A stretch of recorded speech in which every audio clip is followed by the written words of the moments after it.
তোমরা সবাই কেমন আছো? আশা করি সবাই ভালো আছো, আমিও ভালো আছি। চলো তাহলে একটা নতুন ব্লগ শুরু করা যাক। এখন সকালে বাজে হচ্ছে 6টা। এখন যাব রান্নাঘরে। চলো রান্নাঘরে যাবে। কালকে হয়েছিল বর্ষা, জামা প্যান্ট শুকোই নেই, তাই সব নাড়ে দিলাম। এই যে রান্নাঘরে কালকে বাসন মাজে নাই, এই বাসন সব মাজা লাগবে। এই যে জলদি জলদি বাসন করা মাঝে সারি। এই যে বাসন মাজ দিছি।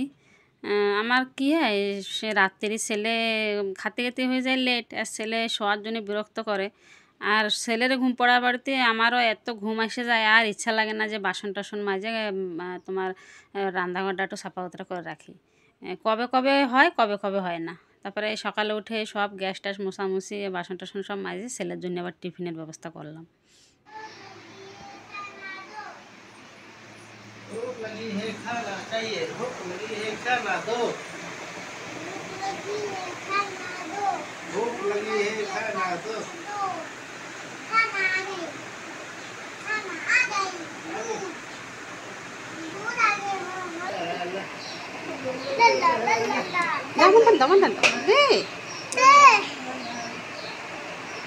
গরম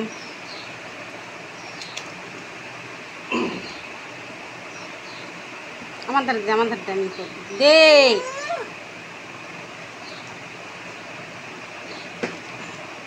খেলাই দিবে রে বাবা। হয়েছে হয়েছে। ছেলে চলে গেল স্কুলে, এখন আবার আইসি রান্নাঘরে। রান্নাঘরে এসে 7টা, 7:30 বেজে গেছে। ভাত বসাই দিই, মায়ে খাই যাবে, হাজব্যান্ড আবার আজকে নরলা যাবে, খাই যাবে, নিয়ে যাবে। ভাত বসাই এই ভাত বসাই দিচ্ছি। এক সাইডে ভাত বসাই দেবো, আর এক সাইডে দেখি কি করি। আমার সকালের টাইমটা এত ব্যস্ততার ভিতরে যায়, ওই জন্য মর্নিংটা তোমার সাথে শেয়ার করতেছি যে কি সকালে উঠে আমার কী করা লাগে। মানে সকালে উঠে নিজের জন্য 5 মিনিট বসে যে একটু চা খাবো, সেটু টাইম হয় না। সঙ্গে সঙ্গে ভাত বসাই দিয়ে ভাবলাম এই মাছ ছিল, মাছ দিয়ে ফুলকপি দিয়ে এটা তরকারি করে দিই, আর ভাজাভুজি কিছু করবানি। সেভাবে জলদি জলদি ফুলকপি এনে কেটে দিচ্ছি। আমি তো বেশি বটিতে কাটি, ছুরিতে আমি অতটা কাটি না। জলদি টাইমে ছুরি টুরি ওতে হয় না। জলদি জলদি বটি আমার বড় বটি আছে, কিন্তু এই ছোটো বটি জলদির জন্য আমি ছোটো বটিটা নিয়ে কাটতেছি। কাটতে সারলে তারপরে জলদি তরকারি রাখবো। এই তরকারি প্রায় এক সাইডে বসাই দিছি, হয়ে গেছে। আর এই তেল বসাই দিছি, একটু ভেন্ডি ভাজবো। খালি সরষে ফোড়ন আর পেঁয়াজ দিয়ে একটু ভেন্ডি ভেজে দেবো। ভেন্ডি একটু এই মঙ্গলবারে আনছিল, একটু পোকা পোকা ছিল, তো ভাবলাম আমাকে ভেন্ডি করে আগে ভাজি দিই। ভেন্ডি ভাজি দেওয়ার পরে একটু আবার চিপস বানাবো। তোমার গেছে মঙ্গলবারে একটু সবজি রয়ে গেছিলো, পটল, ফুলকপি, তোমার উস্তে সব মিশিয়ে একটু চিপস বানাবো। তো এর ভিতরে একটু দেবো ভাবে যেন সাদা তোমার তিল, সাদা তিল দিয়ে চিপস বানালে আমার খুব ভালো লাগে। তোমরা একটু কোনো সময় ভেজে খাই দেখো, খুব টেস্টি হয়। তা সে তিল আছে কিন্তু খুঁজে পাচ্ছিলাম না, হরবরি টাইমে এনে কোন জায়গায় খুঁজবো। লাস্টে বললাম আগে বসাই দিই, এক খোলা বসাই দিয়ে এর ভিতরে খুঁজতে থাকবানি। তারপরে পাওয়ার পরে আবার তিল মিশিয়ে দিয়ে আবার যে ভাজলাম। আর এই হাজব্যান্ডের জন্য নিয়ে এসেছি ভাত, সব ভাজাভুজি করে যা যা রান্নাম সব দিয়ে দেখি হাজব্যান্ডের জন্য আবার প্যাকিং করব। আর তোমরা যে কালা সে চিপস ভাজতেছিলাম যে কড়াইটা দেখলে, ওইটা হচ্ছে আমার শ্বশুরের মার কড়াই। এখানে হাজব্যান্ড চলে গেল অফিসে, খুঁজবো তো চলে গেছে 8:45-এ, আর এখন টাইম হয়েছে 9:25। হাজব্যান্ড গেল, টিফিন টিফিন সব প্যাকিং করে দিলাম।